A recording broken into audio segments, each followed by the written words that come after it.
One of one sa Pilipinas to. Walang may ganito. This one is around 7mm. Yeah. And that's just walang ganyan na Rolex kulay. Ang problema yan. Pasabihin mo kay Patrick bakit wala tayong stock? Siya ang responsible dyan. Welcome to the show. Another watch, another day, pare. Ano tayo? Paparating? Si Collective PH. Yun. Pare, trading na naman to. Wala, nalason na ako eh. Brother, how are you?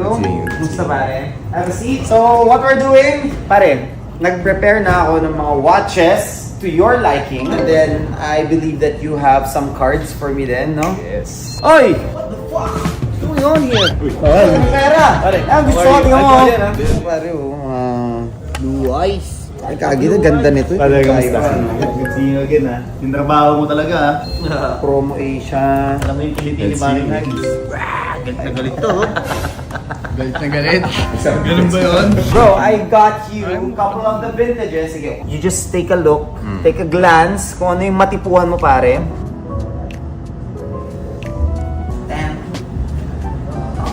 Platter. So here are the watches. Now, best of the Daytonas that really hold value, I would say, is these four. We have Congo, we have Panda, we have the Steel, and we also have the Steel na black. Nagtudamon yung Pokemon kaya pare, alam ko may pera ka. Kaya kukunin ko yan. No? Ganda, dami. Saan ba mga collection mo? Hindi mo dinala? Hindi ko dinala kasi baka kunin niya eh. Nahirap na. Madami ka na rin ganyan? Meron. Ako ba, para naman na maliit. Hindi naman. Di naman ba?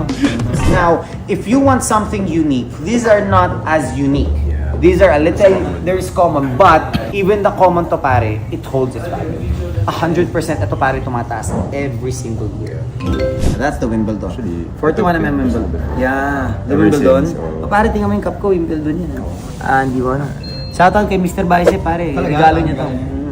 So, kung tama yan pare, kukuha ko from Green Hills ng used. Meron pa tayong Wimbledon na 41mm, walang all steel. Wow. Only brand new meron tayo. Ano problema yan? Pasabihin mo kay Patrick bakit wala tayong stock? Siya ang responsible dyan. Kakabenta lang ba? Sorry. Ako, papagalitan ko na eh. Kakabenta lang, okay? Ay, pare, siya yung responsible. Siya ang purchasing natin eh. Hindi naka-vlog ako eh. Mabida ako eh. Pare, gets mo ba? Oo, para makita nila na di ginagawa ko yung trabaho ko, pare. Shit! Pare, kakabenta lang daw nung... But, I can easily look for you naman. If you want, pare, like Daytonas, pwede tayong ganito. This is my Grail na Daytona.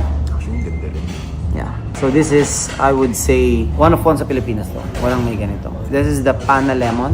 Pero for this one, kasi nag-mature na talaga yung patina niya. Okay.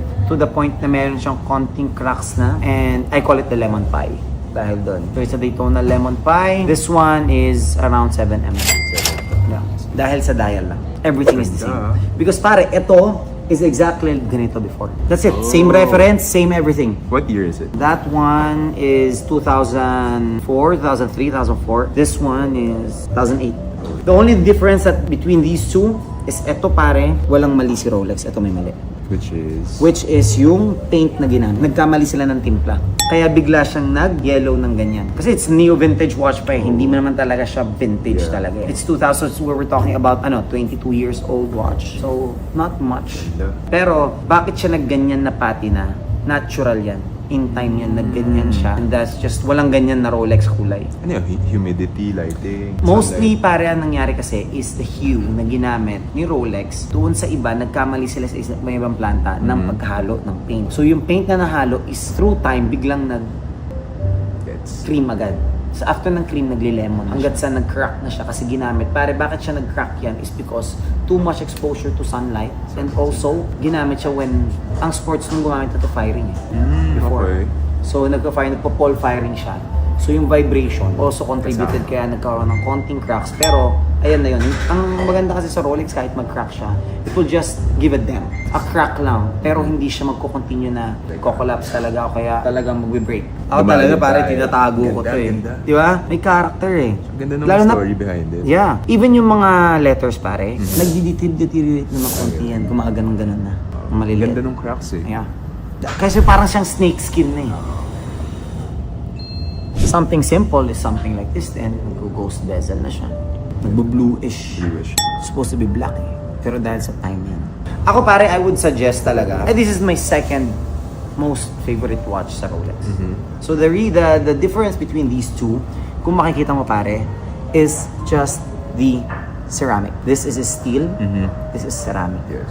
So this is the second gen. This is a reference 116520. Ito naman is 116500. Mas ito ka. Yes. Yeah. Actually, ang maganda sa ceramic pare, hindi madaling magastos. Ito madali. Kasi Kasi steel. Yeah. But if you like it more, pero ito pare, most recognized. One of the most recognized watch.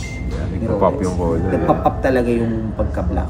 Yan, ating nga yan yung bagay sa'yo. Either of these two. Try ko to. Kasi mostly bro, nakailang beses na tayo nag-meet, puro ka naka-black eh. Mahilig ka sa black, di ba? Second most favorite watch ko yan sa Rolex. Mas ito. Mas yan ka? Go ahead. Sorted. Go for this one. This is a medyo new vintage. I think this is 2008. OH. So 08 pa siya. It has the classic clasp pa. Na ganito. So reference 116520, short clasp 2008 with original papers. Box papers, everything. Magkano? What do you think? Haha, pare, wait lang. Ako muna titingin din. Aray ko! Yung mga ayaw mo ibenta, no? Pasensya na pare, magaling ako mamili.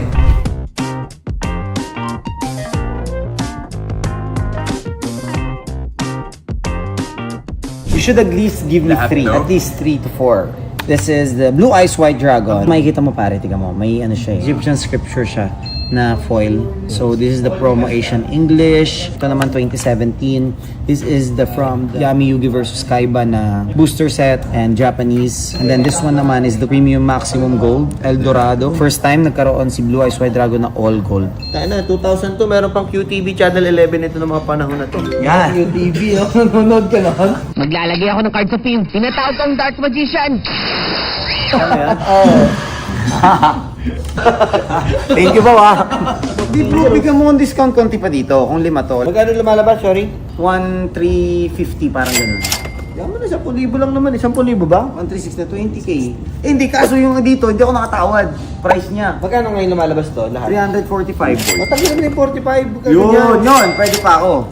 Favorite number yung 45? Ah, ganon? O bala ka, hindi ko favorite yun. Ngayon, let's do this. Add ka na lang pare, 1,040,000. Okay na ako. One flat na lang. Wag! Go. Para makatawad ako ng konti. Para may konting leverage ako. Para mabenta ko to in the future with a little profit, you know. Talaga ibenta yan, bro. Honestly. Honestly. Kuha mo yung kompleto to, di ba? Oo.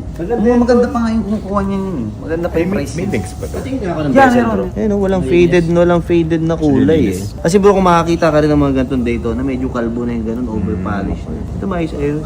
Paano ka dyan? Kanang hinihiling mo? 40,000? Oo, 1,040,000. Magtapos na kayo dun. Okay na. O, 5 to. Ayun, bro. 5 to, 1,040,000. Add mo. Hindi, below market mo nabili bro, yung watch.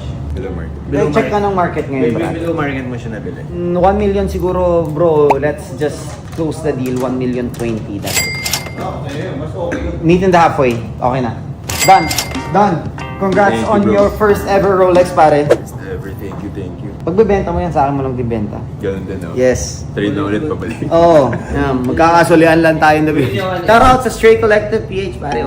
Number 1. Alam niyo kung ano. Alvin the Man. Ingat bro. Maraming salamat. Congrats ha. Ganda ng watch mo.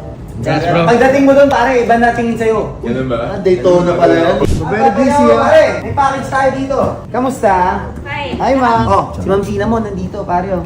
Ha! Ang dami niya na, ano yan? 2. Dito mo makukuha kasi yung mga serialized. Pag Japan, yan, made in Japan. Swerte yan na lang kung makuha mo. Pinakyaw mo, ah. Kaya pare, ang dami kong ganito sa bahay, wala mo lang. Kahit ako sa'yo.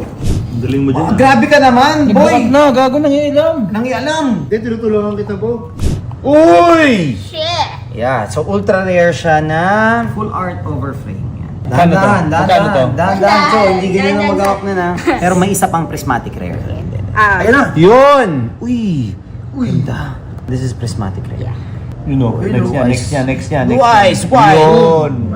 Shattered foil, collector's rare yan. Yun, ito collector's rare din. Ayun! That's it for today! God bless! You are the best! yes.